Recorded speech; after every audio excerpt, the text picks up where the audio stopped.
నీకు ఇష్టం ఉంటే ఇస్తావు, లేకపోతే లేదు. విషం జిమ్మడం దేనికని. అదేవిధంగా ఇవాళ ఎంత సందర్భం మీరు గుర్తు చేశారు. మందకృష్ణన్నకి పద్మశ్రీ ఇవ్వటం విషయంలో అక్కడి కేంద్ర ప్రభుత్వ ప్రయోజనాలు వగైరా మన సమాజానికి అంతా తెలిసిందే. కానీ ఒక మాదిగ కులంలో పుట్టినటువంటి వాడికి, మందకృష్ణన్నకి ఆ పద్మశ్రీ రాగానే కొందరికి కడుపు మండుతుంది. ఎంత కడుపు మండుతుందంటే మాది లాక్కున్నారని ఇంకొకరు రాస్తారు, ఇంకొకరేమో కడుపులో తలబెట్టి చెవులో కమలం అని ఇంకొకరు రాస్తారు. ఆయన ఒక్కడే ఉన్నాడని ఇంకొక ఆయన అంటాడు. ఇట్లా అంటే ఏమిటి అంటే అసలు మన సమాజం ఇంతగా క్షీణించిపోయిందని అనిపిస్తుంది. లేక లేక ఆ కులంలో పుట్టిన ఒక వ్యక్తికి వచ్చింది అనుకుందాం. బీజేపీ పార్టీ తన ప్రయోజనాల కోసమే మందకృష్ణన్నకి ఇచ్చిందని అనుకుందాం. కానీ మందకృష్ణన్నకి రావటాన్ని తప్పు పడతావు, బీజేపీ యొక్క ప్రయోజనాన్ని తప్పు పడటం నీకు చేతనైతే. ఆయనను గుర్తించింది, ఎందుకు గుర్తించి ఒట్టిగా ఇచ్చిందా? 30 సంవత్సరాలు ఒక కాజు మీద పోరాటం చేశాడు. అంతకుముందు 15 సంవత్సరాలు పీపుల్స్ వార్ పార్టీలో పనిచేశాడు. ఈ కాజు కేవలం ఒక కాజు మీదనే కాకుండా వికలాంగుల కోసం పనిచేశాడు, వితంతువుల కోసం పనిచేశాడు, వృద్ధుల కోసం పనిచేశాడు, గుండె జబ్బులు ఉన్న పిల్లల కోసం పనిచేశాడు. ఇంత ఎక్స్టెన్షన్ ఉన్నది ఆయన పోరాటం. ఇన్ని వర్గాల కోసం పనిచేసిన వాళ్ళు ఎవరైనా ఉన్నారా తెలుగు నేల మీద? ఎవరైనా సరే ఒక లక్ష్యం పెట్టుకుని లక్ష్యం కోసం పనిచేసిన వాళ్ళు ఉన్నారు. కానీ ఇన్ని వర్గాల కోసం పనిచేశాడు ఆయన.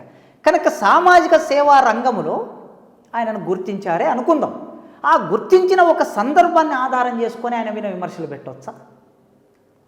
కనుక ఇటు మందకృష్ణన్నను విమర్శించే వాళ్ళు ఒక వర్గం, గద్దరు ప్రస్తావన రాగానే విమర్శించేటటువంటి వాళ్ళు ఇంకొకరు, బండి సంజయ్ లాంటి వాళ్ళు. అంటే ఎటు తిరిగి దళితులు అనేటటువంటి వాళ్ళ మీనకు సంబంధించిన చర్చనే జరుగుతుంది. గమనిస్తే మనం గద్దరన్న దళితుడు, మందకృష్ణన్న దళితుడు. మీ ఉద్దేశం ఆ ప్లేస్లో వేరే వర్గం వాళ్ళు ఉంటే ఇంత చర్చ ఉండదా? ఇప్పుడు మరి ఇచ్చినటువంటి వాళ్ళలో చాలామంది పై కులాల వాళ్ళు ఉన్నారు. నందమూరి బాలకృష్ణ ఏ పార్టీ అండి? తెలుగుదేశం పార్టీ.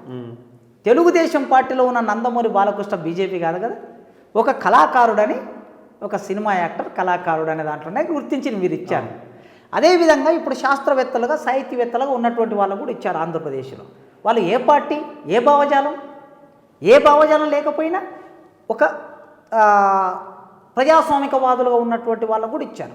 అఫ్కోర్స్ వాళ్ళ మనసులో ఏదైనా భావజాలం కూడా ఉండొచ్చు.